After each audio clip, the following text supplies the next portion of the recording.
打開哇威調嘅影評咁啊，講下咧 Nuremberg 紐倫堡大審判 ，IMDB 咧俾到7.5分嘅都高分 ，Rotten Tomato 咧影評人俾到72%，咁啊觀眾滿意程度去到96嘅。咁我自己就係6至7分之間，咁我陣間解釋點解。因為前提咧你要中意歷史，你要睇得悶，因為有好多對話啦，同埋有好多口述嘅故事去講翻舊史以前嘅故事㗎。咁啊坦白講咧，我自己覺得個劇本咧，佢個編寫好有心思嘅，好多對話有骨啦，帶出即係對立嘅思想啦，所以個劇本我覺得可以8分或以上嘅。但係我自己整體衡量過之後咧，大概只係去到6.5嘅，因為可能我帶住期望入場啊。當我睇到戲名咧，紐倫堡大審判咧，嗰個期望就係個法庭嗰啲嘅唇槍舌劍啊，終極對決。咁係2個半鐘頭電影咧，我等到超過1個鐘之後咧，先至係法庭審訊。咁我如果冇計錯數咧，15分鐘之後又暫停咯喎，咁之後咧又再加多3個字，嗰個整體嘅時間咧，其實就大概係半個鐘係法庭審訊，咁我就覺得唔夠厚嘅。其實本身我期望咧應該有啲似 Oppenheimer 或者有啲似 Aviator 咁樣咧，佢臨尾有一個決定對壘咧係非常精彩嘅，即係將個劇力一路推上去啦，高潮中嘅高潮。但係依家我綜觀嚟講咧，我又覺得佢有嗰啲嘅元素，但係就唔夠厚啦，就係正正一個期望落差啦，以至到法庭嗰個嘅角色嘅張力啊，嗰個對壘我都覺得唔夠厚，所以點解我就會覺得扣分就咁解啦。我覺得另一個彈嘅地方就係咧，電影精彩嘅地方喺其他電影我睇過。即係可能舉個少少嘅例子啫，即係互相試探口實啊，咁睇下你識唔識英文呢啲咧，係 OK 好睇。但我記得其他電影我有睇過喎，所以俾唔到一個好震撼嘅感覺喎。依家嗰個嘅劇本改動咧，只係遵從一個固有嘅荷里活電影成功模式啫，所以唔夠膽有一個好大嘅突破啊！咁呢個都係啲扣分位。其實網上咧有啲嘅評分咧俾得都好嚴嘅，有啲可能當係啱啱合格，即係5分係2.5嘅。即係一套電影好與否咧，佢應該有佢嘅原創性嘅。咁呢部分就係少一啲啦。咁冇辦法，佢本身就係歷史電影。但係我覺得歷史電影嗰個包裝嚟講咧，佢係一定合格以上。但係咪去到精彩絕倫咧？我又覺得唔係嘅。但係唔係冇讚嘅，其實都幾多讚嘅喎。咁我就先讚然後咧再講下附錄裏邊咧，事實同個電影有啲咩分別。第一樣要讚咧就係咧係真人真事改編嘅，咁咧有2個男主角啦。第一男主角首先就有 Douglas Rami Malek 飾演嘅一個美軍心理醫生啦。咁第一個男主角就係 Russell Crowe 羅素高爾啦，佢就飾演希魔嘅第2把交椅，即係希魔死咗之後咧就到佢噶啦。咁佢飾演咧 Hermann Göring，咁我嘅戲裏面我叫佢做哥林啦，咁醫生我叫佢做 Douglas 噶。咁2大影帝對決嗰個好睇嘅，佢彼此互相試探啦，咁呢啲位係好睇嘅，同埋有時講嘢有骨啦，同埋慢慢去點樣發展一個真摯嘅友情。但係同一時間有一個金句就係朋友係咪都係企喺你嗰邊呢？未必嘅喎。咁頭先我講咗咧，真人真事改編咧，最主要劇本係建基於 Douglas 佢自己寫嗰本書，都唯一一本書係講翻咧，同啲戰犯心理輔導、心理分析之後咧，好多個心得輯錄成書嘅。咁啊，根據 Douglas 嗰本書去改編啦。咁我自己覺得，除咗真人真事咧，有時歷史本身咧就有佢個吸引力啦。咁同埋因為如果中意歷史嘅時候咧，歷史就係人類不斷重複犯嘅錯誤。所以如果你想睇到將來嘅時候咧，你讀歷史啦，以前歷史老師係咁樣教我哋嘅。咁從呢個電影裏邊頭先講咗真人真事啦，第2樣就係影帝對壘啦，第3樣就藉着電影咧，我哋好似上咗歷史一課咁樣啊。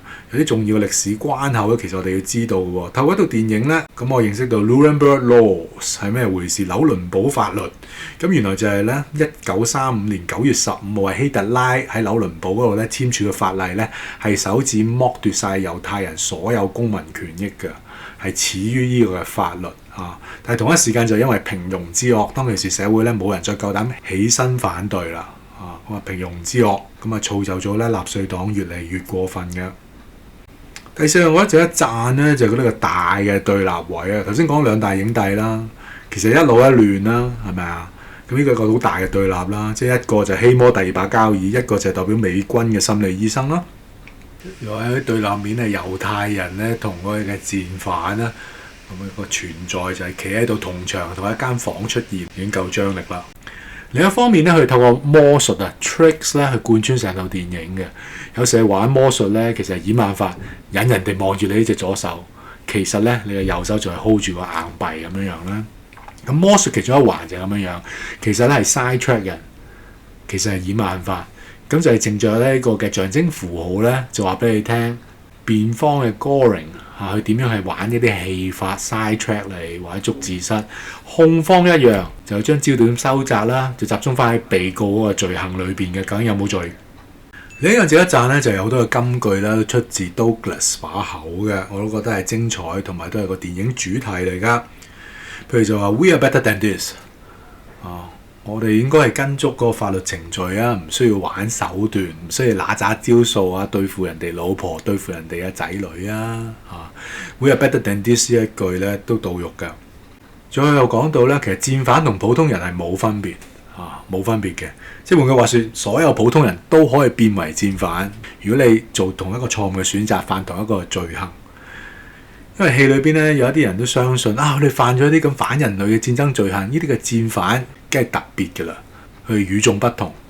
但係呢個心理醫生 Douglas 咧經歷過1000小時咧，同呢啲嘅戰犯心理測驗啊、輔導啊、分析咧，其實得出嘅結論就係咧，呢啲嘅戰犯其實同普通人咧係冇分別嘅。又或者有一句咧都深刻㗎，你諗住美國唔會興起納粹黨咩？有可能嘅喎，可能有人咧願意為咗控制一半嘅人而犧牲另一半咧。咁有一啲嘅師兄啊或者影評咧就可以如獲至寶啦，係咯，就捉住呢句説話，就係話依家嘅美國啦。咁有時我自己會覺得睇嘢咧要公道啲，咪睇闊啲。如果你可以話到依家嘅美國嘅時候，咁你真正嘅極權，你冇理由唔話啩？你明唔明我意思啊？有啲師兄講到係啦，佢又炸伊朗啦，係啦，佢又圍堵委內瑞拉啦，係啦，佢又喺度炸一啲咧偷運嘅大飛啦。咁咪係咯？伊朗佢點解要炸伊朗嘅地下非法核設施啊？如果俾佢哋實驗成功嘅時候咧，嗰啲嘅核彈頭就係對付以色列㗎啦，係要種族滅絕㗎。又或者委內瑞拉咁樣，咁嗰啲石油係非法嘅喎。好多時候咧，佢就會覺得，係咯，美國佬就係為石油咯。好多時候就係呢樣嘢。但係其實嘅 AI Google Search 啊，其實有4-5個唔同嘅理由咧，唔單止係咁簡單為石油嘅。其實委內瑞拉都有極權地方、極權政府嚟啊。如果你話得美國嘅時候，咁你冇理由唔話其他極權地方嘅，好奇怪嘅喎。更加就係嗰啲嘅大飛咧，用飛彈炸佢哋，唔人道，炸死晒嗰啲大飛嗰啲人啊！佢哋運緊咩啊？你運毒啊嘛！一而再，再而三唔聽，有啲仲係用嗰啲偽潛艇咧，即係唔係高科技潛艇，就純粹喺水平線以下啫，運毒啊嘛，一次過炸 Q 晒，估到你講唔聽啊嘛，叫唔停啊嘛。不過呢個係一個吊詭地方嚟嘅，即係你對付啲惡棍咧，你同佢講道理係冇意思嘅，佢只係會善用你呢個嘅法律嘅漏洞啊、法律程序，慢慢喺度拖。我用多一個例子你會明白，譬如 KK 園咁樣樣，你要等到咧即係有實質嘅證據，你要等到有實質嘅證據，又送呢個犯人上審判台咧，真係咩都太遲啦。入邊叫佢成為一啲電騙天堂啦，入邊仍然咧係成為一個人間煉獄啦。你唔跟從指示去電騙嘅時候咧，你就被生湯活剝啦，因為你嘅器官都值錢嘅。所以而家非常時期，即係用非常手段㗎。咁當然，咁你而家執法嘅會唔會都係最後變成惡棍咧？但係都係嗰句咯，你退後一步，你咪喺度監察佢咯，佢俾你監察，佢俾你話佢啊嘛，係咪啊？當你話美國係極權嘅時候，你有冇話到其他真係極權嗰啲啊？即係有時對住牛皮燈籠我都費事講咁多嘢啦，你自己 fact check 啦。又或者依家仲有邊個地方有集中營啊？啲人話唔係咯，美國咯，捉啲非法移民咯。咁你睇下佢哋嗰啲非法移民就係非法移民係罪犯啊嘛，去送佢哋出境啫，冇話要生吞活剝噶嘛。咁你自己 fact check 清楚先啦。即係我哋知道咧，戰爭係可怕嘅，因為平民係無辜嘅。但係依家嗰啲毒販係恐怖分子，唔係平民啊嘛。咁要分翻開啦。另一邊廂我聽嘅時候咧，我都諗到啲左膠都係嘅，左傾嗰啲嘅大媒嗰啲 CNN 嗰啲咧，時都假新聞。即係其實你第四權冇錯，你要監察政府咁，但係如果你係用監察政府做一個藉口咧，係不斷用 misinformation 同埋 disinformation 假消息咧、假新聞嘅時候咧，其實係卑鄙無恥嘅喎。咁你同極權冇分別㗎，極權政府都係中意用 disinformation 同 misinformation 㗎啦。咁你 CNN 你搞乜鬼啊？咁但係有啲師兄咧就可能只係企咗喺 CNN 嗰邊嘅。咁但係如果你留意翻嗰個靚女嘅白宮發言人咧 Karoline Leavitt 咧，咁其實每一次都係用事實咧去回答呢啲假消息、假新聞嘅 CNN 左傾傳媒嘅。咁究竟你係根據邊啲嘅事實咧？咁你自己小心 fact check 同埋選擇咯。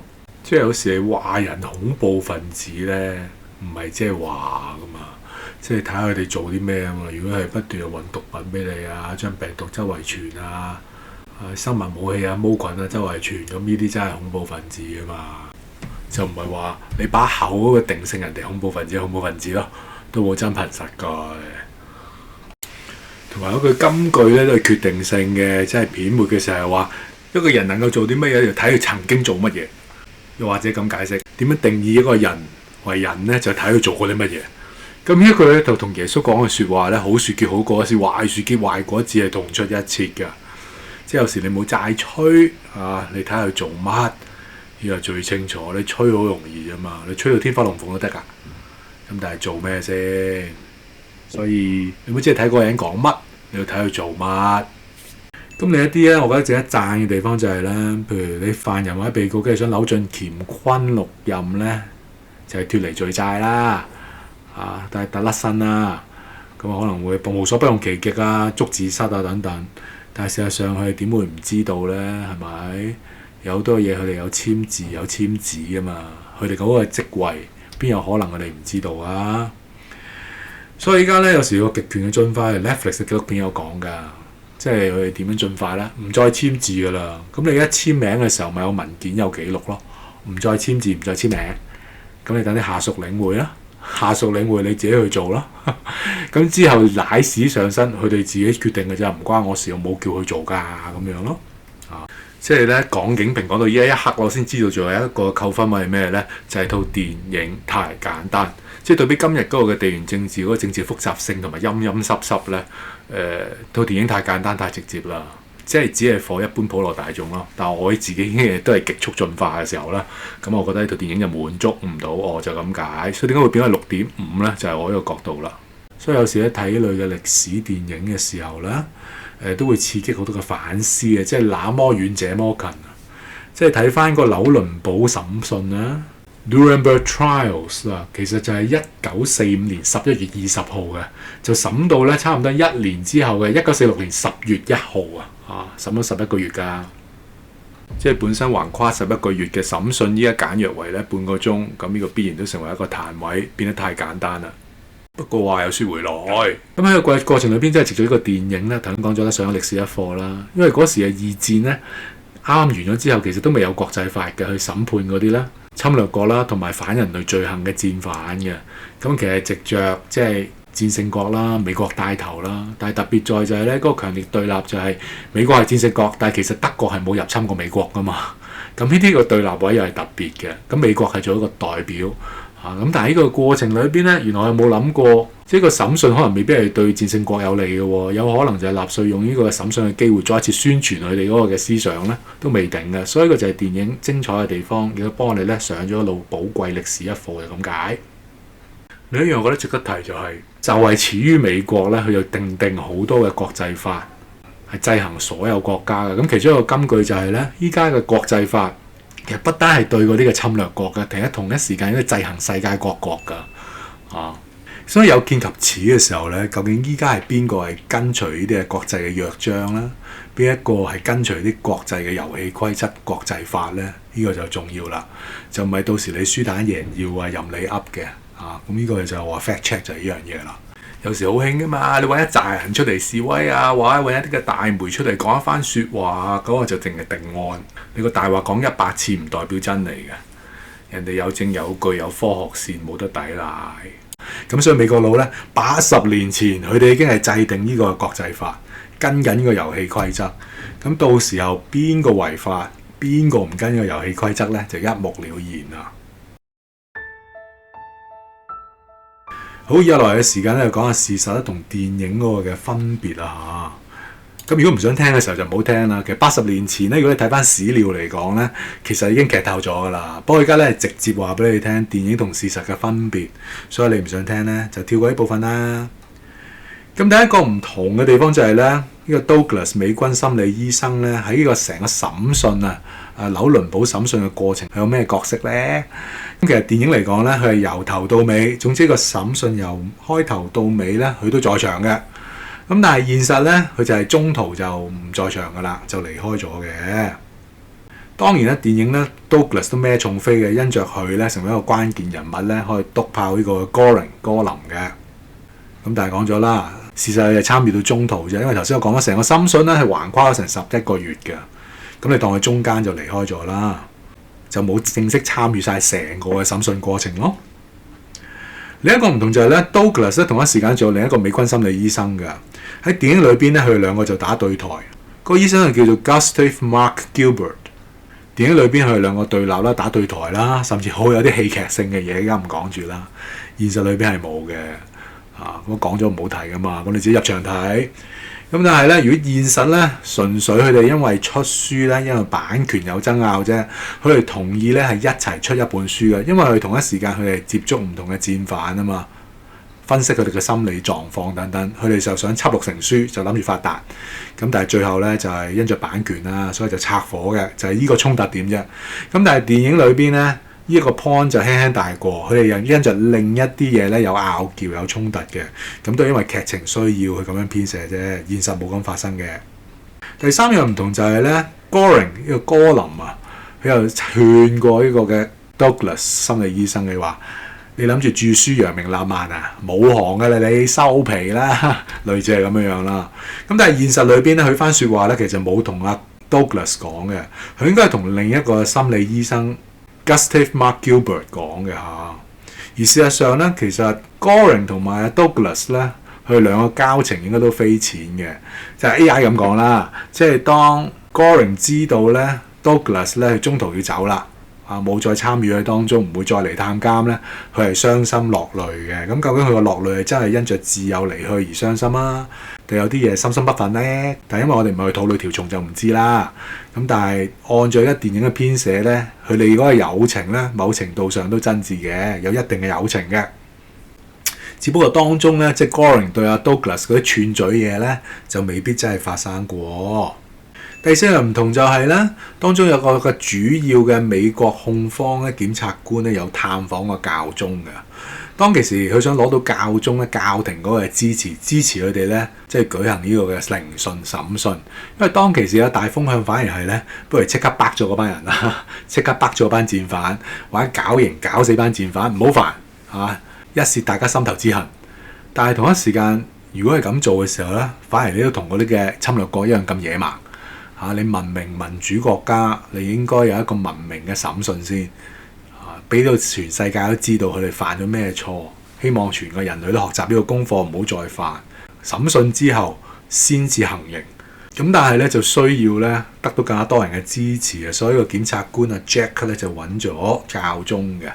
咁呢個係電影嘅編寫，咁但係其實現實裏邊咧，梗係冇揾到教宗啦。但係只不過佢哋當中嘅對話 ，Jack 點樣去逼教宗支持咧？嗰個理據其實都係當時一個，或者直至到今天都有咁嘅諗法嘅。其實當其時二戰咧，天主教教廷咧就冇明咁樣去強烈譴責希特拉嘅侵略㗎。即係如果你冇強烈譴責，調翻轉你其實即係默許咯，係咪啊？不過公道一啲咧，就唔好淨係話天主教教廷咁。其實嗰個時候嘅基督教都唔好得去邊，即係德國教會咧一早都係跪低晒㗎啦。咁除咗一小撮，咁其中一個就係潘霍華牧師啦。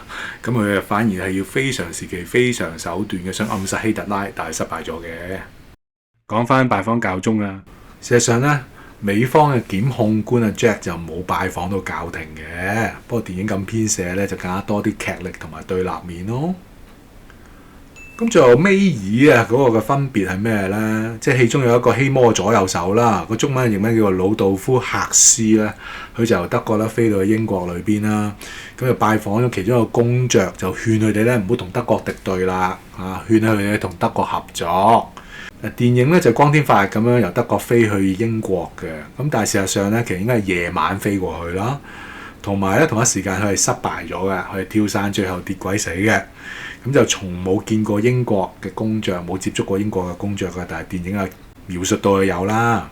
咁最後一個分別就係咧嗰個嘅山埃膠囊啦。咁有啲嘅影評都話咧，咦，你身為一個囚犯，阿 Goring 冇可能收到呢粒嘅山埃膠囊嘅喎。你成個囚室應該俾人哋地毯式搜索過、檢查過，冇可能收到任何嘅膠囊噶。